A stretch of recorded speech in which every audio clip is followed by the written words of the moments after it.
पुरानी कब्ज मल को माखन की तरह पिघला देगा ये। दोस्तों, आज की इस खास वीडियो में आपको कॉन्स्टिपेशन के बारे में बताने वाला हूँ, जिसे हिंदी में कब्ज कहते हैं। मैं आपको बताऊंगा कि कब्ज क्या होती है, कब्ज का इलाज घर पर आप कैसे कर सकते हैं, आप कैसे पता कर सकते हैं कि आपको कब्ज है भी या नहीं।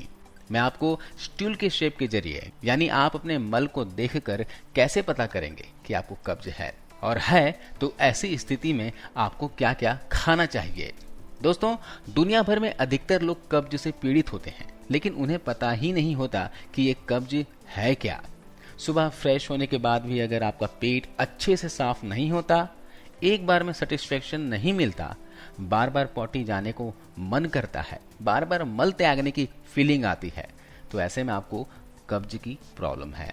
कब्ज के लक्षण की बात की जाए तो अगर आपको मल को बाहर निकलने में कठिनाई होती है, दर्द होता है, वीक में 4 बार से कम मल त्यागते हैं, मल को बाहर निकालने के दौरान बहुत दबाव की जरूरत होती है, बार बार लेटरिन जाने के बाद भी पेट पूरी तरह से साफ ना होना, ऐसा महसूस होना कि पेट अच्छे से खाली नहीं हुआ है, अगर आपके पेट में गैस बनती है, दर्द या सूजन महसूस होता है, जी मिचलाता है, भूख कम लगती है, मन चिड़चिड़ापन लगता है, तो दोस्तों ये सारे कब्ज के लक्षण हैं। अगर आपको इस तरह के सिम्टम्स दिखते हैं तो सचेत हो जाइए, सावधान हो जाइए, आपको इलाज करने की आवश्यकता है, क्योंकि आपको पता ही होगा कि शरीर में 90% बीमारियां कब्ज से ही स्टार्ट होती है। तो आज मैं जो आपको रेमेडी बताने वाला हूं दोस्तों, ये कोई नया रेमेडी नहीं है, ये हमारे बड़े बुजुर्गों द्वारा सालों से इस्तेमाल होता आया है और इसका रिजल्ट भी आपको काफी अच्छा मिलेगा। सबसे पहले मैं आपको बताऊंगा कि स्टूल को देखकर, अपने मल को देखकर कैसे पता चलेगा कि कब्ज है या फिर नहीं। तो आइए जान लेते हैं। अगर जो स्टूल है वो गांठे गांठे सी दिखाई देती है, अलग अलग कठोर कठोर गांठें दिखाई देती है, तो यह खतरनाक कब्ज होती है। जी हाँ, बहुत ही सीरियस कॉन्स्टिपेशन में आता है। इसके अलावा अगर आपका जो स्टूल है, मल है, वो गांठदार और हल्का सा गीला दिखाई देता है, तो यह भी कब्ज की निशानी है। तो नॉर्मल कैसा होना चाहिए? नॉर्मल स्टूल है वो बेलन की तरह होना चाहिए, सांप के जैसा चिकना दिखाई दे, तो दोनों ही तरह के जो स्टूल होते हैं ये नॉर्मल में आते हैं। इसके अलावा रेशे की कमी, यानी कि फाइबर की कमी से स्टूल जो है वो फटा फटा होगा, आपका मल फटा फटा सा दिखेगा, बूंद बूंद और गांठे गांठे के रूप में आएगा, और दस्त की कंडीशन में पानी जैसा होगा, या फिर टुकड़े टुकड़े और कटे किनारे होंगे। तो दोस्तों, ये स्टूल देखकर आपको पता लग सकता है कि आपको कॉन्स्टिपेशन है या नहीं, और अगर है तो किस लेवल का है। अब अगर आपको पता चल गया कि भाई कॉन्स्टिपेशन है, तो उसका इलाज कैसे किया जाए। तो इलाज करने से पहले आपको ये कॉन्स्टिपेशन कब्ज हुआ क्यों है, इसके बारे में आपको जानना बेहद ही जरूरी है, क्योंकि दोस्तों हमारी रोजाना की छोटी मोटी गलतियों के कारण ही ये कब्ज होता है। तो कारणों के बारे में बात करें तो सबसे पहला कारण है पानी कम पीना, यानी शरीर में पानी की कमी। डाइट कैसा ले रहे हैं इस पर भी डिपेंड करता है। कम फाइबर वाली डाइट ले रहे हैं, मैदे वाली चीजें ज्यादा खा रहे हैं, बहुत ज्यादा मीट का सेवन कर रहे हैं, दूध पी रहे हैं लेकिन हजम नहीं हो रहा है, आप बहुत ज्यादा तले हुए पदार्थ खाते हैं, जैसे कि चिप्स, तेल से छना हुआ पूरी, पराठे, समोसे वगैरह खाते रहते हैं, कच्चा केला खाते हैं, बहुत ज्यादा मात्रा में चॉकलेट खा रहे हैं, अपने डेली रूटीन में बर्गर, पिज्जा जैसी चीजें, जंक फूड ज्यादा खा रहे हैं, क्योंकि इनमें भी मैदे की मात्रा बहुत ज्यादा होती है, इसलिए यह भी स्टूल को कठोर कर देते हैं। इसके अलावा शारीरिक काम कम करते हैं, आपकी उम्र ज्यादा हो गई है, आप कोई मेडिसिन ले रहे हैं। अच्छा, उम्र ज्यादा होने से कब्ज की शिकायत अधिकतर लोगों में होती है, तो बड़े बुजुर्गों को कुछ अपने डाइट का बहुत खास ख्याल रखना चाहिए, क्योंकि उनकी जो आते हैं वो ठीक से काम नहीं कर पाती हैं। मैं इस वीडियो में बड़े बुजुर्गों के लिए भी बताऊंगा कुछ खास डाइट के बारे में, उन्हें फॉलो करने हैं। इसके अलावा बाकी और भी कारण के बारे में बात की जाए तो महिलाओं को प्रेगनेंसी के दौरान कब्ज की प्रॉब्लम देखी जाती है, जो कि उनकी रेगुलर मेडिसिन रहती है, उनकी वजह से भी कब्ज हो जाता है। कुछ मेडिसिन ऐसी होती हैं जो मल को हार्ड कर देती है, जैसे आयरन के टैबलेट्स हो गए, कैल्शियम के टैबलेट्स हो गए, एंटासिड टैबलेट हो गए। ज्यादातर लोग सुबह सुबह खाली पेट गोलियां खाते हैं जो गैस के लिए होती है, पेंटाप्राजोल हो गया, ओमेप्राजोल हो गया है, रेबेप्राजोल हो गया है। इस तरह की जो दवाइयां रेगुलर खाते हैं उनमें भी कब्ज की प्रॉब्लम देखी जाती है। इन दवाइयों की वजह से स्टूल जो है, मल जो है वो कड़ा हो जाता है। इसके अलावा कुछ ऐसी बीमारियां भी होती हैं जिसकी वजह से कब्ज यानी कि स्टूल हार्ड हो जाता है। जैसे नर्व से रिलेटेड कोई प्रॉब्लम होते हैं, दिमागी चोट हो गई, डायबिटीज हो गया, किडनी की बीमारी हो गई, बहुत ज़्यादा स्ट्रेस में रहते हैं, डिप्रेशन है, थायराइड डिसऑर्डर हो गया है। इन बीमारी के केसेस में भी जो मेडिसिन चलते हैं उसकी वजह से भी कॉन्स्टिपेशन की प्रॉब्लम हो जाती है। अब क्या है दोस्तों, इस कॉन्स्टिपेशन को, कब्ज को बहुत से लोग क्या होते हैं, बहुत लाइटली लेते हैं। वो सोचते हैं कि चलो आप ये ठीक हो जाएगी, इग्नोर कर देते हैं। तो मैं उन्हें कहना चाहूँगा कि कब्ज को बिल्कुल भी नज़रअंदाज नहीं करना चाहिए, क्योंकि कब्ज होने पर पेट दर्द, पेट में जलन और पेट भारी रहने की समस्या तो रहती ही है, लेकिन इसका सीधा असर हमारे लीवर पर पड़ता है, जिससे लीवर हमारा धीरे धीरे कमजोर होने लगता है और खाए हुए भोजन को सही तरह से डाइजेस्ट नहीं कर पाता, जिससे हमारा मोटापा बढ़ना शुरू हो जाता है। और इसके साथ ही दोस्तों, अगर लीवर सही से काम नहीं करता तो इससे हमारे स्किन और बालों पर भी बहुत ही बुरा असर पड़ता है और हमारे बाल झड़ना शुरू हो जाते हैं, स्किन ड्राई हो जाता है, मुरझाया हुआ सा दिखाई देता है और स्किन में एज बहुत जल्दी दिखने लगता है। अगर इंसान का पेट सही से काम करता है तो वह 80 प्रकार की बीमारियों से बचा रहेगा। ऐसा आयुर्वेदिक किताब अष्टांग हृदय में भी कहा गया है और हमारी मेडिकल साइंस भी यही कहती है। जिनका पेट दुरुस्त रहेगा उन्हें कोई बीमारियां छू भी नहीं सकती। चलिए, अब तो आप जान ही गए हैं कि कब्ज क्यों होता है, इसके पीछे के कारण के बारे में और कब्ज की पहचान कैसे कर सकते हैं। अब मैं आपको एक पावरफुल घरेलू उपाय के बारे में बताने वाला हूं। इसके बाद मैं कुछ डाइट के बारे में जिक्र करूंगा जिसे आपको फॉलो करने हैं। यकीन मानिए दोस्तों, बताए गए रेमेडी को आप फॉलो करोगे, डाइट को फॉलो करोगे तो 15 दिन के अंदर अंदर आपका कब्ज जड़ से खत्म हो जाएगा। तो इस घरेलू उपाय को बनाने के लिए सबसे पहले आपको लेना होगा जीरा। जीरा दोस्तों हमारे पेट में डाइजेशन को इम्प्रूव करता है, पेट में पाचक रस को बढ़ाता है, जिससे हमारा डाइजेशन बेटर हो जाता है। तो यहाँ पर आपको 1 चम्मच की मात्रा में जीरा लेना है। अगली चीज हम लेंगे सौंफ। सौंफ भी हमारे पाचन एंजाइम्स को बढ़ाते हैं, तो यहाँ पर हम 1 चम्मच की मात्रा में सौंफ ले लेंगे। अब हम लेंगे अजवाइन। दोस्तों अजवाइन जो है आंतों में फंसे मल को सॉफ्ट करके उसे शरीर से बाहर करने में हेल्प करता है। यहाँ पर भी 1 चम्मच की मात्रा में अजवाइन ले लेंगे और फिर लेंगे हम ब्लैक सॉल्ट यानी कि काला नमक। यहाँ पर दोस्तों आपको सिर्फ काला नमक का ही इस्तेमाल करना है। काला नमक हमारे डाइजेशन के लिए बहुत ही अच्छा होता है। तो यहाँ पर आपको आधे चम्मच की मात्रा में काला नमक लेना है। अब आपको करना क्या है, अजवाइन और जीरे को तवे पर भून लेना है। इसको लो फ्लेम पर 1 से 1.5 मिनट तक भूनना है ताकि इसके अंदर की जो मॉइस्चर है वो निकल जाए। ध्यान रखिएगा, आपको इसे ज्यादा नहीं भूनना है। इसके बाद भूनने के बाद बाहर निकाल लीजिए। जब ये ठंडा हो जाए तो सौंफ और काला नमक मिलाकर इसका पाउडर तैयार कर लीजिए। आप इसे मिक्सी जार में डालकर पाउडर तैयार कर सकते हैं या फिर आपके पास मसाला पीसने वाला सिलौट बोलते हैं जो पत्थर का होता है, उसमें भी आप इसे पीस सकते हैं। पीसने के बाद आप इसे किसी एयरटाइट कंटेनर में भरकर रख लें। मैं यहाँ पर दोस्तों बहुत ही कम क्वांटिटी में बनाकर दिखा रहा हूँ। बताए गए क्वांटिटी के अनुसार आप ज्यादा मात्रा में भी बनाकर स्टोर करके रख सकते हैं।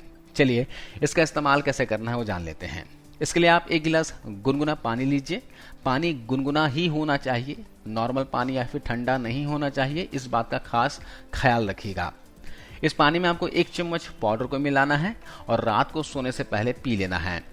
अगर आपको कॉन्स्टिपेशन की प्रॉब्लम बहुत पहले से है, सालों से कॉन्स्टिपेशन की प्रॉब्लम है, तो दिन में 2 बार इस पाउडर को लीजिएगा। पहला खुराक रात को सोने से पहले और दूसरा खुराक दोपहर के खाना खाने के 1 घंटे पहले या फिर खाना खाने के 1 घंटे के बाद 1 कप गुनगुने पानी के साथ लेना है। दोस्तों इसके सेवन से सुबह आपका पेट बहुत अच्छे से साफ हो जाएगा। जितनी भी चीजें हमने यहाँ पर इस्तेमाल किए हैं ये सारी ही चीजें पेट को स्वस्थ रखने में हेल्प करते हैं। इससे आपका डाइजेशन इंप्रूव होगा और कब्ज की प्रॉब्लम दूर होगी। ये तो रेमेडी आपको करना ही है। इसके अलावा मैं आपको कुछ ऐसी चीजों के बारे में बताता हूँ जिसको खाने से आपका स्टूल कोमल यानी मुलायम होगा, जिससे आप कब्ज की परेशानी से आराम पा सकते हो। तो सबसे पहले चीज जो है आपको डाइट में शामिल करना है वो है देशी घी। घी दोस्तों देशी और शुद्ध होना चाहिए, इस बात का विशेष ध्यान रखिएगा। जब शरीर में पानी और चिकनाहट की कमी हो जाती है तो ऐसे में आंतों में भोजन बहुत धीरे धीरे आगे बढ़ता है और जितना समय भोजन आंतों में बिताता है उसमें से पानी की मात्रा कम होती जाती है। इसकी वजह से आखिर में जब भोजन मल में परिवर्तित होता है तो बहुत ज्यादा सूखा और सख्त हो जाता है। देशी गाय का घी जो है हमारे शरीर के डाइजेशन प्रोसेस में एक लुब्रिकेंट की तरह काम करता है। जिन्हें भी अक्सर कब्ज की प्रॉब्लम रहती है उन्हें अपने भोजन में तेल की बजाय देशी घी का इस्तेमाल करना चाहिए।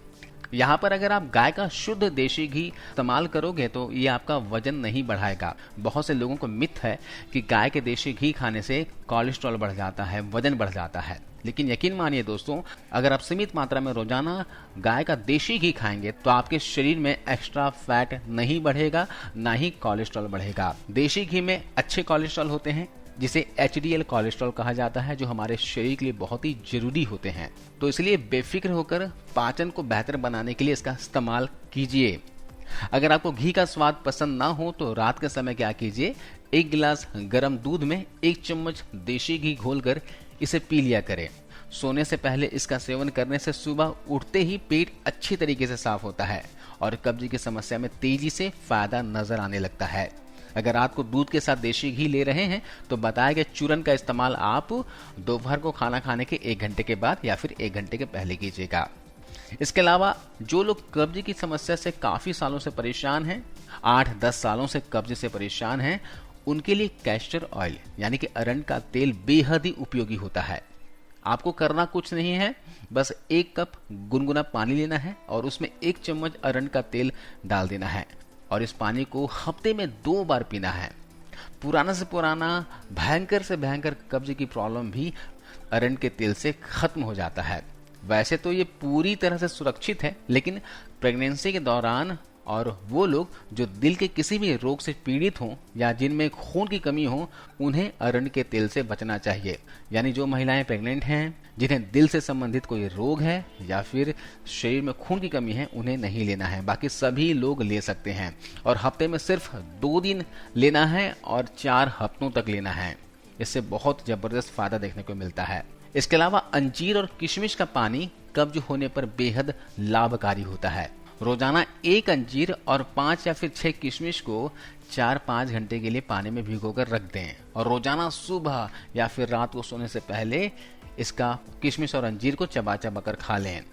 दोस्तों, इन दोनों में डाइटरी फाइबर की मात्रा बहुत ज्यादा होती है, जिसकी वजह से पाचन मजबूत होता है और कब्ज से राहत मिलता है। आप कोशिश कीजिएगा कि इसे सुबह नाश्ता करने के आधे घंटे पहले ही खा लें। सुबह के समय इसे खाने से न सिर्फ पेट ठीक तरह से साफ होता है, बल्कि पाचन मजबूत होने के साथ साथ शरीर में सारा दिन ऊर्जा बना रहता है। इसके अलावा कॉन्स्टिपेशन यानी कब्ज से छुटकारा पाने के लिए इस घरेलू उपाय के अलावा कुछ बातें बता रहा हूं जो आयुर्वेदिक किताब अष्टांग हृदय में बताया गया है। इसे आपको जरूर फॉलो करना चाहिए। सबसे पहले सुबह उठते ही 1 से 1.5 गिलास गुनगुना पानी पी लिया करें। इसके अलावा दिन भर में भी पानी पिया करें। कभी भी आपको पानी की कमी नहीं होने देना है और ऐसा भी नहीं है कि पानी आपको जबरदस्ती पीना है। जब भी आपको प्यास लगे आपको पानी पी लेना है। यहाँ पर मैं ज्यादा पानी या फिर जबरदस्ती पानी पीने की सलाह नहीं दे रहा हूँ।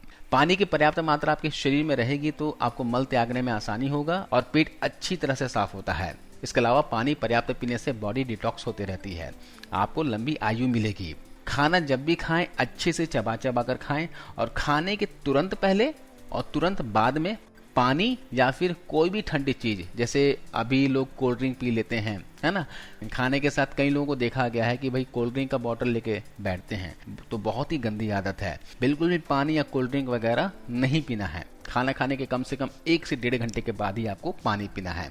आपको ज्यादा प्यास लगे बटर मिल्क पी लीजिए, यानी कि छाछ ताक वगैरह पी लीजिए। इसके अलावा सुबह खाली पेट अगर आपको चाय पीने की आदत है, दूध वाली चाय पीने की आदत है, तो आज से ही पीना बंद कर दीजिए। अब आप सोचोगे कि भाई 8-10 साल से चाय पी रहा हूँ, कोई दिक्कत नहीं है, तो मैं आपको बता दूं दोस्तों कि दूध वाली और चीनी वाली जो चाय होती है इसमें एसिड की मात्रा बहुत ज्यादा होता है।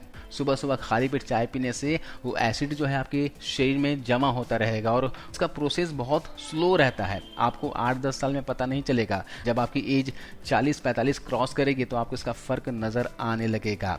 आपको हाथ पैर में दर्द, जोड़ों में दर्द, घुटनों में दर्द की समस्या होने लगेगी, आपकी हड्डियां कमजोर हो जाएंगी, यूरिक एसिड की समस्या हो जाएगी।